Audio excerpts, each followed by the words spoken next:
Back to Rubric. So one thing I realized I haven't shown you yet, and so I'm just slipping it in where I can, is that on YouTube you can adjust how fast the videos go. And you can do, everything will have auto-generated subtitles. If you really, you can always leave a comment or email me if the closed captioning is particularly bad for one. But you can speed it up to twice as fast, which for me takes a lot of focus, but is doable if I'm not doing anything else, and especially if I have those auto-generated closed captioning on.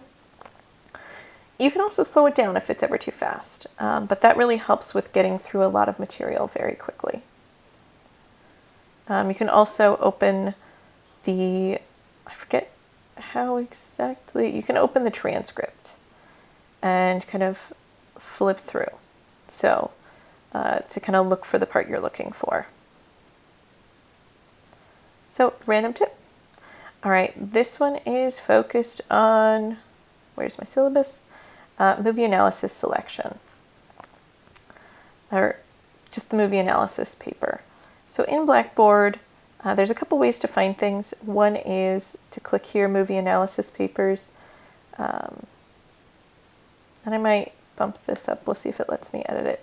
Nope, it's in a mood right now. I did get everything edited last night, so I got things, I'm pretty happy with the way it's laid out. I might move this up just to kind of fit the order it's in the syllabus. I might not.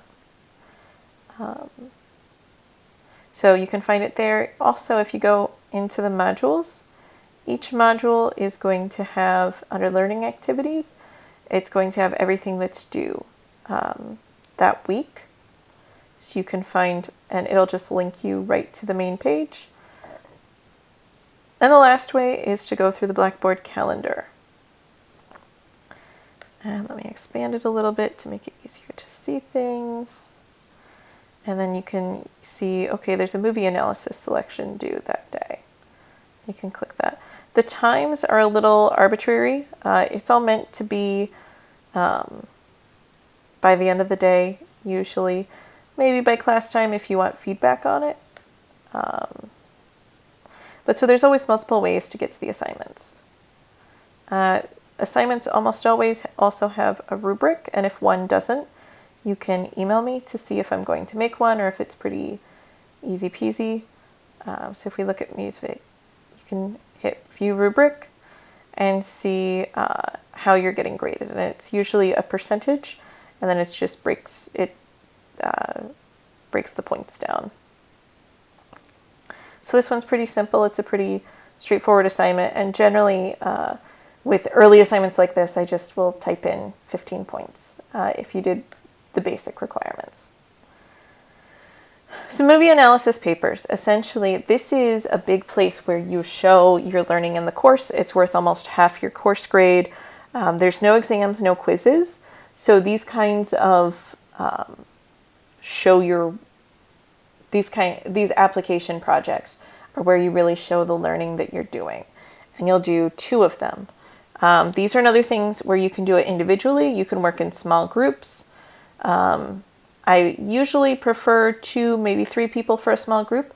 If you want to do a bigger group, you would just contact me and say we'd like to have, 4, 5, 6 people in a group.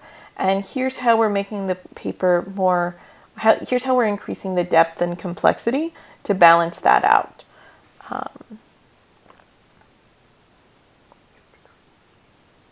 So for each paper, you're going to first tell me what movie you're planning to use. The last class I had, they said that they thought it was really helpful to do an animation for the first one, whether that's like a classic Disney cartoon or a more current anime. But they thought that the emotions were a little more exaggerated and it was just a little easier to follow.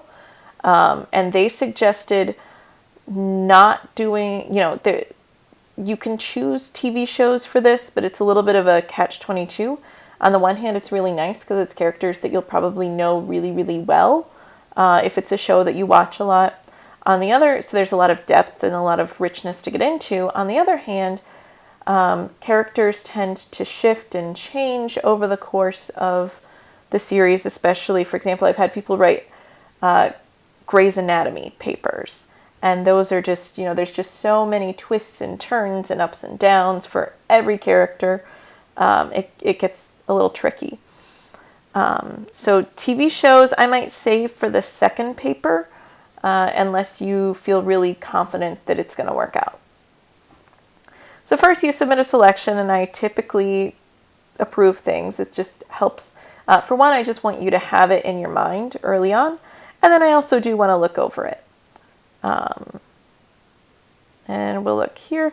So for the selection, you're going to tell me what it is. And then you're also going to, and so for this, you're looking for something where there's a conflict or some sort of difficult conversation. You want to make sure that it's something you're really familiar with. And you need a 2-minute clip for your transcript. If you're working in a bigger group, you might say, we're going to use 2 2-minute clips, or we're going to use a 5-minute clip, or whatever. But the main goal is a 2-minute clip that you are going to write out every word, every nonverbal gesture. You're going to give a really detailed transcript, similar to what you see in the book a lot. For this early submission, just spend a couple sentences telling me about the conflict and the main characters. And then another, even one sentence might work here, but kind of how do you think it's going to fit well with this assignment? And then if you, and then link to something. You could link to a YouTube clip if you can find it, but even just like a Wikipedia or an IMDb or a fan page of some sort. I don't watch a lot of movies. I don't have the attention span for it often. And even TV, I don't watch a ton. So often I haven't heard of your choices. And so it really helps me to be able to get just a quick overview of it and make sure that it's going to work well. So that's the first part, and that happens for each paper. The last part, the final paper, is also the same requirements for each paper. The first paper has something extra. It has a draft, and it's not worth very many points, and it's really just, because this is kind of a very funky type of paper. It's not like do a literature review. It's a unique format, and so I give you kind of a dry run to see if you're including everything you need to include. I'm going to be skimming these drafts. I'm not going to be reading them word for word. I'm going to be more checking to see if all the sections are there and if you're hitting about enough depth. This is one week that it might be really, really helpful to attend the live class. Let me see when that's planned for. I'm actually going to highlight this in here. I'll do a nice light orange. That's nice and peachy. So October 5th is when we will probably go over it. And that's a really good day to be in class. Or I might, I know, this is, it's already a pretty big week. So I gave myself a little potential overflow. So I might talk about it the next week. I might look at them in between and then give general feedback of kind of here are good things to do, here's things to avoid. But it will probably be, I would probably try to record at least that portion of the video as well. But I don't think I'll record looking at individual papers.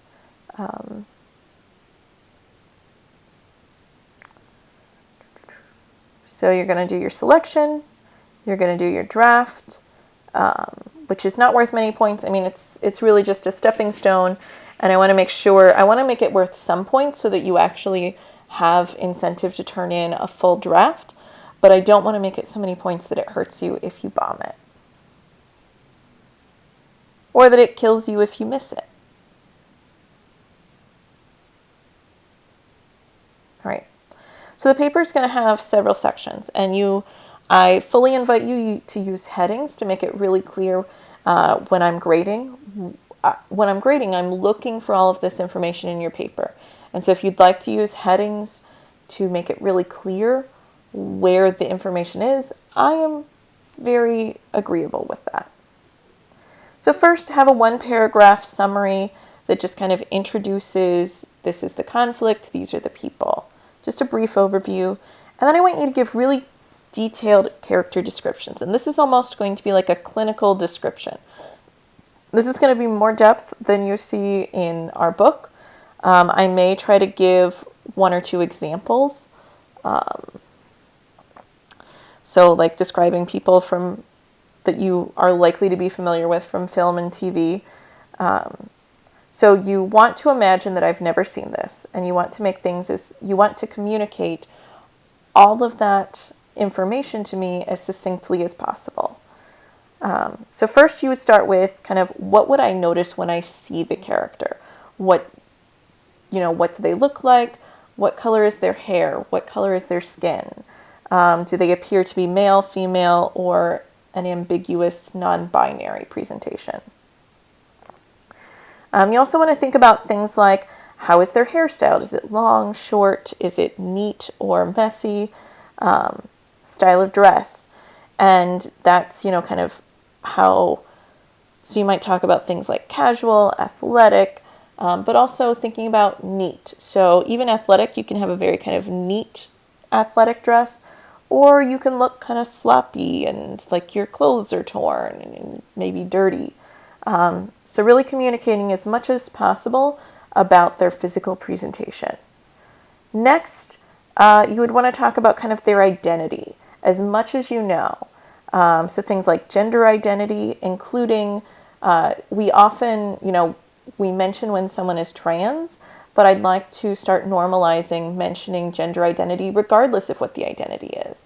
So whether someone is cisgender, maybe gender fluid, non-binary, or transgender. And you could even comment on things like, for example, how traditionally, how strongly do they adhere to traditional gender roles? Talking about their sexual identity, if that's known. You could also talk about relationship status in there. So particularly if someone is married versus unmarried, but also, dating, cohabitating, things like that. It's helpful to mention social class and education level. If you are talking about someone who's under 18, it often makes sense to talk about their parents' education level and social class, because, saying that someone's in high school doesn't tell you a lot, as much as saying that their parent is a lawyer versus their parent works in a factory. That communicates a lot more information.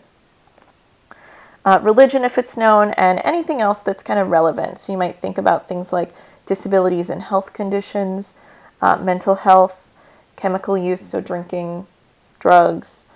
So this is all just kind of very routine, categories and classifications. After that, start describing the character's personality and how they're perceived by others. So how do others see them?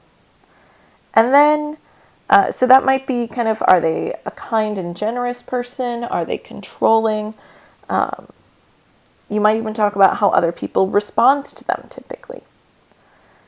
And then you want to talk about your character's motivations. What do they want to be in the world? Are they trying to, is their goal to make lots of money? Is their goal to find love? What are they really working toward here? So thinking beyond the present conflict. So someone might want to find love. Is that to find stability? Is that to find validation? Is that to find happiness? What are they really looking for? And so you'll want for each major character in the interaction. So you'll have at least 2 characters interacting here. Sometimes you'll have 3 or 4 important players. You might not give quite this level of detail to each of those. So you might have, the 2 biggest players, and then you might combine the others into one paragraph with more brief descriptions. And you may have to edit this a few times to figure out how to make it clear to a naive reader. Again, I don't watch a lot of TV and movies, to be honest. And so you're probably, if you assume that I haven't seen what you're talking about, you're probably right. Setup. So usually this is done in 1 paragraph, maybe 2. It's more detailed. So your overview is kind of a general, here's what's happening here, and it might make sense to write this at the, to have this be the last thing you write, just to be like, okay, here's how I see this scene, here's how I see these people. Whereas the setup is more telling us like, okay, here's what happened just before this scene, here's where they are, and kind of telling us what's happening before you drop us right in the scene. Next up is the annotated transcription, and you're going to see charts in our book that have 2 columns, and one column is what's being said, and the other column is often kind of what the person is thinking. This goes a little more deeply because it's not just what the person is saying or is thinking, it's also kind of analysis of what's happening at each. You can think about, the book talks about the 3 different levels of conversation, so you can think about what's happening at each of those levels. You can also think about what the person likely meant to say or intended there. We talk a lot about intention versus effect in class. And then also you could suggest what the person could have said instead. Near the end of the book, there's some really neat phrases where, or a really neat spot where it shows Jack and Michael kind of hashing out their difficulties. And there's, it's kind of like Jack will try something, and if it doesn't work, he gets to rewind and try again. And there's a coach that's kind of saying, all right, here's what was good about that, here's what you could do better. And then he tries again. And sometimes he tries a few times before he hits the right note. So that might be helpful in terms of seeing, and that's, I think it's chapter 12. I think it's the very end. If not, it's chapter 11. But that could be really helpful for getting a sense of how you can start to replace this. And I have 2 of these due. Partly it's because I want you to be thinking in this way throughout the course, and I want to give you a chance to develop your skills during this. So I expect that the first one is, we're not going to have covered as much content yet. So I expect the second one, you're going to be a little more nuanced, a little more clever in terms of your suggestions for what could have been said differently. And then you're going to, so that's your annotated transcription. That usually takes a few pages. 2 minutes is a lot of time when you're fully annotating it. And your annotation should include nonverbal. So if somebody coughs, if there's a pause, if somebody covers their mouth, even facial expressions that seem significant, you really want to mention. You may want to consider how quickly people talk when you're picking your moment and your film. And I think this is part of where students said that for the first paper, when you're kind of getting your feet wet, a cartoon might be an easier choice because it's a little simplified often. Discussion. This is going to feel somewhat repetitive of what you talked about in the annotated transcription, but it's where you're really kind of going a little deeper with your suggestions and talking about, you're really showing that you're applying course content. And then you'll end with a conclusion, a 1-paragraph summary of the most interesting points and the take-home message of your paper. All papers are going to be roughly in APA style, so I'm not as fussy. Yeah, so I would like a title page and a reference page.